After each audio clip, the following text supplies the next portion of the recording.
again with another review, this time for Space Wars The Quest for the Deepstar.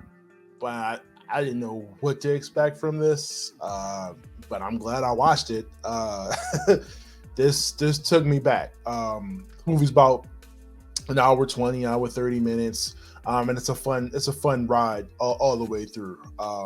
Not your not your overly not your Marvel or like your big budget movies, but I feel like it has just the right amount of budget to give you a really good movie. A real take you back to the late 90s, early 2000s, and it's Friday night and you just turned on the sci-fi channel for the 8 o'clock movie, and this is what you would get with a bigger budget. When I say bigger budget, I mean a bigger budget.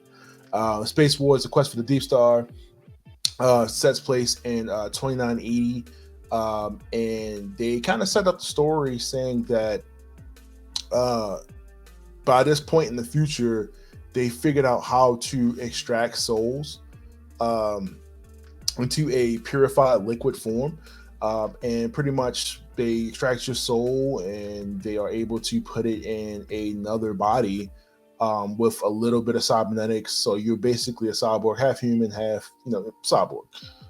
So they figured out a way to do this, and it's a super expensive process. And of course, only the most elite are able to do it if you have money. Our story here takes place between Kip and Taylor, who are played by Michael Pear, who plays Kip Corman here, and Sarah French, who plays Taylor, his daughter, as they try to go through one of these adventures to be able to bring back their mother, her mom, and his wife, so that they can bring, they already have extracted her soul, but they're trying to bring it back so they can finish the process. They still need the body and everything else, so they're going to the mission to be able to do this. Man, like I said, this really just took me back. I had a fun time. Like I said, it didn't even feel to me like it was an hour 20, hour 30 minutes. The movie was fun. Nice, like I said, nice indie movie with a really good budget. I thought the effects were pretty cool. They didn't look too cheesy. Like I said, this was back in the day where you get like the CGI monsters and stuff like that on the Sci-Fi Channel. They don't do a bad job at all here. And then you get a nice little variety of creatures, especially with being out in space. And that's kind of something I was worried about. I'm like, they're gonna have like one thing. Now, some of the moments in the movie kind of remind me of like old school Doctor Who, where you kind of get like the practical effects and you get like the people in the suits and the mask, and some of the on planet like monsters or the aliens and stuff they had. They kind of took me back to that. I thought that was pretty cool. And like I said, it just really gives you a good vibe here. And the space travel that they show, the ships, the set design was absolutely really good. Not overly produced, but like all the stuff, the consoles, the ships, everything looked really good in this movie. And like I said, it never took me out of it, or any point where I was like, man, this doesn't even look like this could actually be in this world. No, they did a really good job setting up this, like pretty much like I said, all the props, the ships, the wardrobe was pretty basic. Like I said, like they're Earthlings, so you're gonna still sell them like wear Earth clothes. Nothing too ridiculous. It might have been like one or two characters that were wearing some Cyberpunk 2077 clothes with like the mesh or something like that. But they don't really get into that.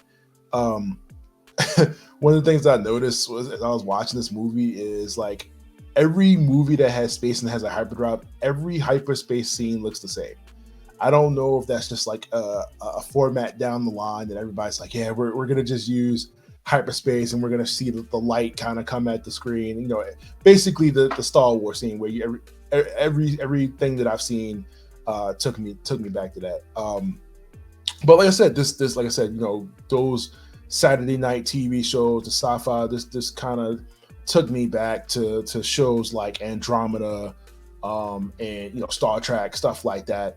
And like I said, it brings up like a longer movie.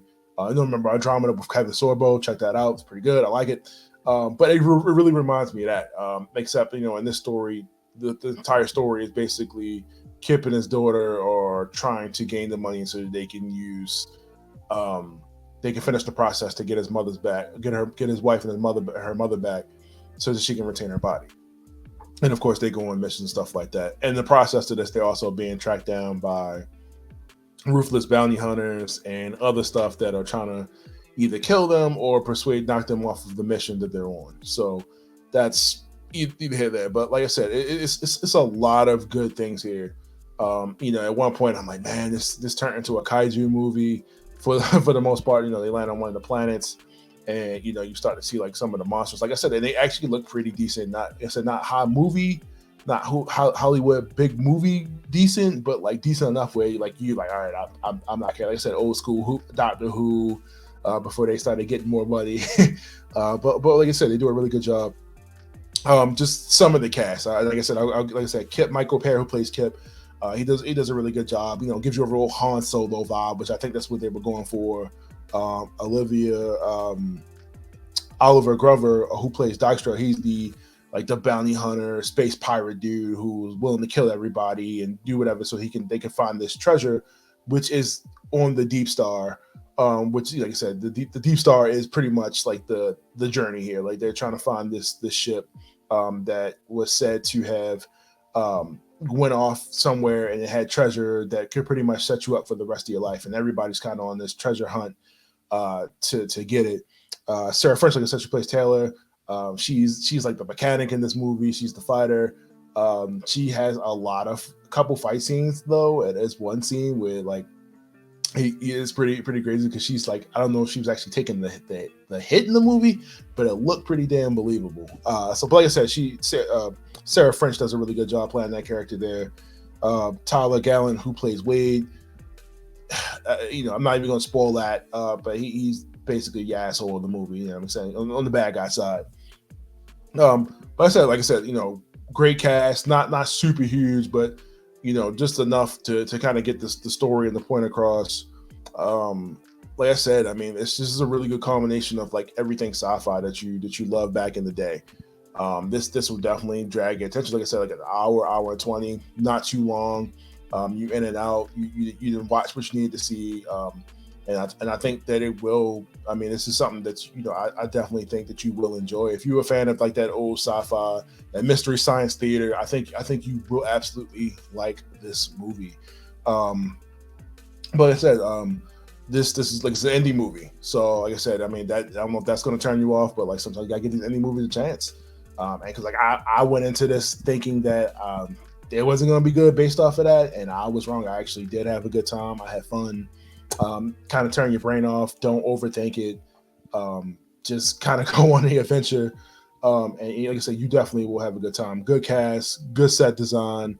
I really like the like I said, the monsters. Like I said, really gave me like for me, kind of reminded me a little bit of Ultraman, like some of the monsters that they used. And like I said, it just gets weird. But like I said, I really enjoyed this movie. It's definitely worth the watch. You should check it out. Will be releasing in theaters, I believe it is April 21st, and we'll be getting other releases as follows. But I do believe it's going to be getting a theater release, if I'm not mistaken. It might be like a limited thing, how you do like those Fathom events and stuff like that. But like I said, you won't be disappointed. Space Wars: Quest for the Deepstar. Kind of hoping that I see more of this. I almost kind of wish it was like serialized, because I feel like that probably would have been a better format for it. Like I said, the only thing I really had an issue with this movie, and this is not a spoiler, is that they don't really go into detail more into the soul process. Like I said, they mention it right at the beginning, but they don't really go into detail about the soul extraction process and like really show how it works.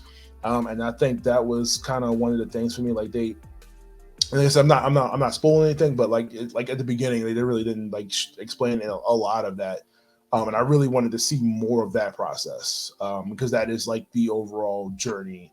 But like I said, they explained that a person's entire being can be extracted into basically a vial, a jar, and I just wish I got a little bit more.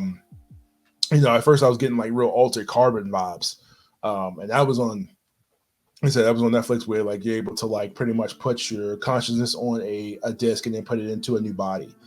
That's something that I thought they were going to do with it, that is not at all the case. But like I said, despite that, it was still a fun ride. Had a good time. Like I said, hour 20 in and out. Nice Saturday night movie, Saturday morning, whatever, Sci-Fi Channel.